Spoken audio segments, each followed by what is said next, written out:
Pour cette recette de pâtes au canard, je vais d'abord plonger les farfales dans une eau bouillante salée, puis les cuire à peu près 8 à 10 minutes selon le temps de cuisson indiqué sur le paquet.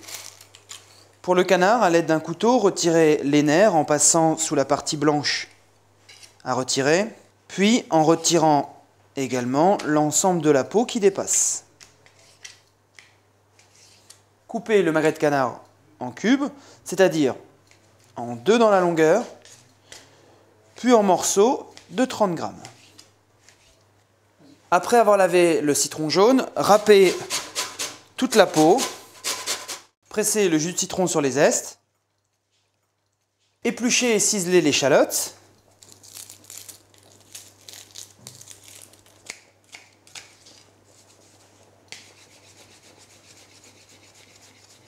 concassez également les herbes fraîches. Pour cette recette, j'ai choisi du basilic, mais vous pouvez très bien marier le canard et la coriandre fraîche. Roulez les feuilles entre elles, puis les émincez. Pour cette recette, j'utilise des capres surfines, de tout petits capres. Si maintenant vous ne trouvez que des capres un peu plus gros, il suffit juste de les couper en deux.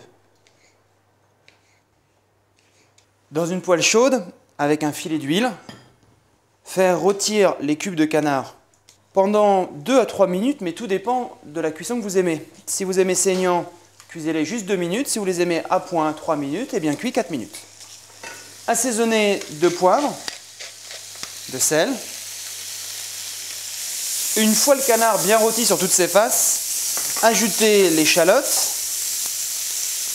les zestes de citron, les capres, le jus de citron, de l'eau. Laissez bouillir 30 secondes, puis ajoutez les farfales égouttées. Si vous souhaitez réaliser cette recette longtemps à l'avance, refroidir les farfales sous un gros filet d'eau froide pour éviter qu'elles recollent. Faites cuire jusqu'à complète évaporation du liquide dans la poêle. Lorsque les pâtes crépitent, ajoutez le basilic ciselé, mélangez, rectifiez en sel et en poivre et dressez dans une assiette creuse. Décorez au dernier moment avec une pluche d'herbes fraîches, un filet d'huile d'olive et servir.